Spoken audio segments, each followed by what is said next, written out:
Well, hey, you're here! You've made it! Hurrah!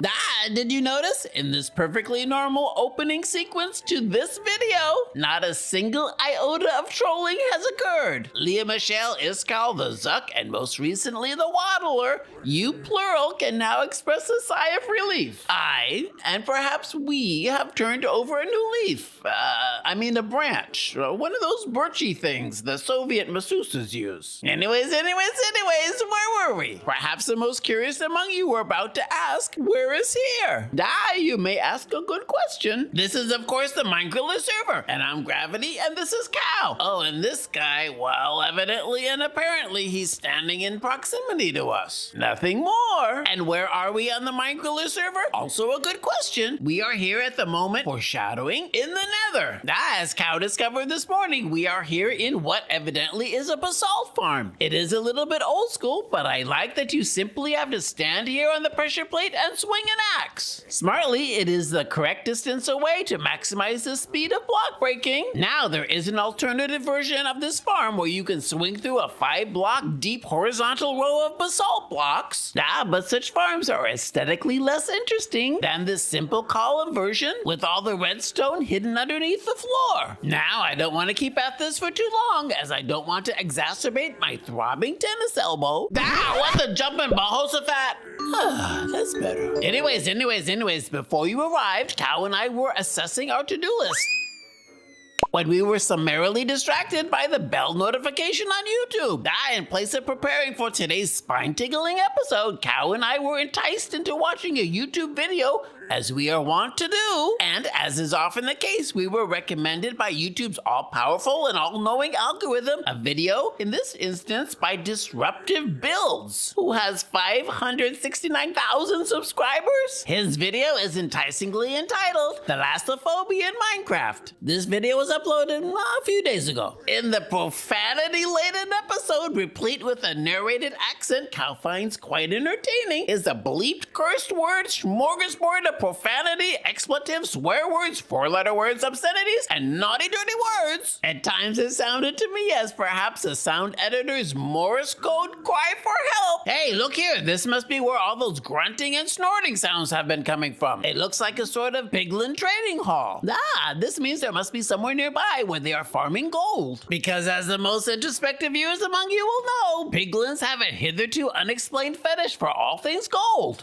This is quite morally ambiguous, as I suppose most kings are. But even standing amongst those noisy sword-wielding cheapskates, I couldn't get that video out of my head. Between the bleeps and self-deprecation and inventive use of the Axiom mod, Cow and I found ourselves watching as a sort of open-mouth flash-frozen pair of fish sticks, or aggroed endermen, at the bottom of this enderman farm. I have to be careful not to look them in the face. They get all sort of huffy-puffy. Now I'm quite curious as to what is going on underneath this endermite trapped in a minecart. Let us see what we shall see. Anyways, where were we? Right. We were in the midst of being unable to get that video from this morning out of our heads. As I now remember it, it was as though it was only a few hours ago. Only because it was. And whilst Cow and I were watching said video, we were unable to move or even comprehend what was happening before our ears. In between all the bleeped words, Cow started to turn pink. As it turns out, Cow was evidently able to assemble in his little cow brain, from the bits seeping out before and after the aforementioned profanity bleeps and plops, some poorly hidden crude language. And then he got the hiccups. And then he got the other stinky kind of hiccups, so I had to light a torch. And then we had to mute the video for fear that this guy's potty mouth might be contagious to cows. As the most learned among you will know, bovine entities are predisposed to mouth-borne illnesses. But in this guy's defense, crude, random, and extraneous maledictions, blasphemy, predications, and sacrilege are somehow more entertaining in a curmudgeonly Australian accent. And hey, look here, we have stumbled upon what I imagine is a primitive gold farm. I believe you simply agrify the zombified piglins, and then you swipe at them with a sword. And if you're lucky, they will drop a golden nugget. Oh, and some rotten flesh. Yucky, stinky pooky. Now, as it turns out, we cannot stay too much longer here in the Nether, since I will soon be running low on golden carrots. And as the most faithful viewers of this channel will know, and that means both of you, I mostly get my golden carrots from trading with villagers.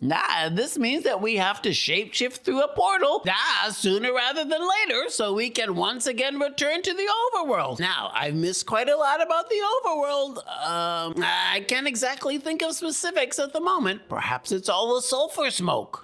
As an aside, quickly, how many U's does the word sulfur have in it? The correct answer is 2. Did I know this? Is it in fact 2? Did I ever believe this to be true? Now, rhyming couplets notwithstanding, inquiring minds want to know. Minds which might be experiencing brain rot from this constant distraction of persistent low-grade rumbling in my ears here in the nether. Now in the overworld, I did not miss fireballs in my face from a ghast. And sunsets can be quite beautiful. But cows' mooching relatives are there. But let's not think upon them. And bees? Do I miss bees? Yeah, well, I'm always a bit afraid that I will make them mad, and then they will all swarm around my face and sting me, and then they all die, which means I won't have any more honey, and then all my copper will turn a tasteless bluish hue. Anyways, now, here on this channel, the most frequent viewers will know, and that means both of you, that Cow and I tend to eschew the topics of politics, government systems, political ideologies, electoral processes, international relations, geopolitical conflicts, political leadership, policy debates, diplomatic negotiations, political history, war, military strategy, regime analysis, governance structures, and constitutional frameworks. That being said, which is in no way an exhaustive list, it has come to mind that since Minecraft can project to us a view of, let's say, some morally ambiguous world mechanics, I thought that I would stray afield just this once to propose that perhaps maybe there are factors and actors in worlds other than Minecraft which act and react in ways which are intended upon making people and cows question the things they previously have known to be true. It may seem that these actors are acting in tandem, and that's only because they are, when they encourage the questioning of things each of us generally know to be true. What am I talking about, you may ask? Now, normally that is a reliable question, but in this case, let me briefly expand upon my thesis with a few observations. Now that here on this channel, nameless actors of which we speak often engage in the challenging of established norms, morally ambiguous personages often operate in ways that contradict or blur the lines of conventional moral standards, forcing individuals to reassess their understanding of right and wrong. Furthermore, such as, and inasmuch as, there is a sort of feeling we get when faced with actions or policies that don't align with our existing moral framework. This is called cognitive dissonance. People, and most cows, may experience some form of cognitive dissonance, leading them to question their beliefs. Now, we are not done with the actions of aforementioned said actors. No, and nay. May I propose just 2 more points of interest? 1, let us speak for just 1 sentence about exposure to complexity. Moral ambiguity in governance can expose individuals to the complexities of real-world decision-making, exposing clear-cut distinctions between good and evil as oversimplifications. Well, finally, hitherto and so forth, certain charismatic, in the worst sense of the word, types who are perhaps overcovered in your personal media feeds are in fact, for better or worse, curiosity and sense-making mobs. People tend to be more curious about morally ambiguous or scurrilous entities, seeking explanations to understand and categorize them within their worldview, and thus they will garner more media attention the more obtuse, bombastic, and outrageous they seem. Now, if it is possible to interrupt oneself, even at the most, dare I say, fascinating precipice of this fable, the other day, whilst I was standing just here, I noticed something in the distance. If you look past this statue / obelisk / marker, you can just make it out. That, to me, looks like a player-made ramp, path, bridge, walkway of some sort, which naturally piqued my interest. Cow and I have been wondering now and again how anyone would get to this place. I mean, there is, of course, the portal to the overworld, which we use to shape-shift ourselves here, but we surmise that there must be a way to get to, well, other places in the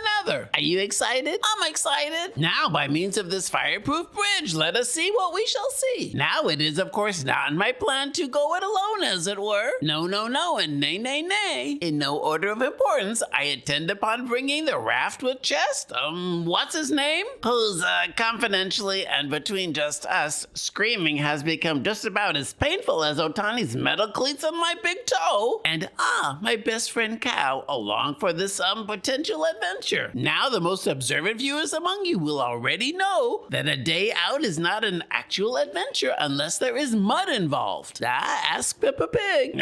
In this instance, seeing that we we are in the nether, we might just have to make an exception. Now, did you know that there were protestations and fits of astonishment when children in America were found to be speaking with a British accent? It turned out that parents who were using Peppa Pig as an imported babysitter were in fact also importing her asocial, brutish, over self-confident mannerisms and vocal patterns to unsuspecting kids in Pomona. This phenomenon is known as, and I wish I was kidding. Okay, no I don't. The Peppa Pig syndrome. This phenomenon became particularly noticeable during the COVID-19 pandemic, when children were spending more time indoors watching the show and not interacting with their otherwise preoccupied parents. Said parents reported their kids using British phrases like mummy, petrol station, taking the lift, and pronouncing words like tomatoes. Casey Neistat, don't ask, I can't vouch for vloggers, tweeted that his 3-year-old daughter speaks with a slight but pronounced British accent, learned from Peppa Pig. Now, good parenting seal of approval and a high five to you, Mynheer. Now we have seemed momentarily to drop sight of our previous topic, that of bombastic dealers and global cognitive dissonance. If I may place a pepper upon this pig. In ruminating just this once over what to do, you too may ask, what is one to do? Oh, what is one to do?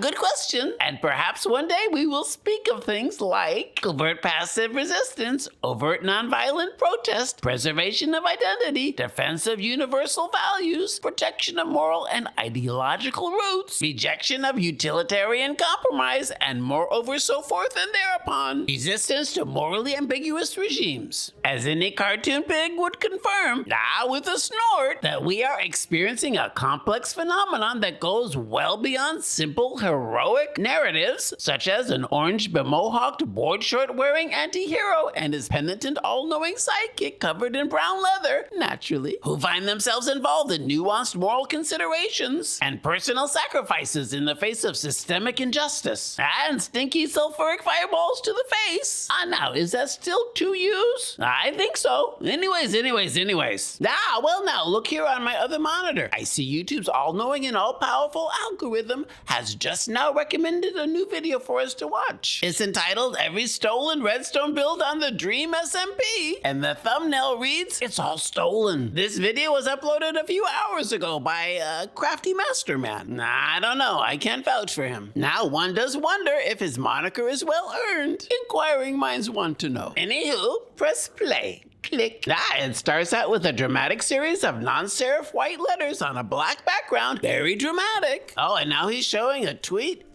that he posted wherein he has written in reference to the Dream SMP being made available to the public. Finally, I can point out all the stolen redstone builds. Oh my, Cow, don't look. Now he's showing all the spiteful attack SWAT tweets in response. Cow, round and round in circles. This vile internet flotsam is making us dizzy. And speaking as someone who has seen a cow throw up, no one wants that. Now this morning I cleaned my ear with a Q-tip and then I looked at the Q-tip. Gross. And I wondered how that's possible, but maybe it's all the vile negativity.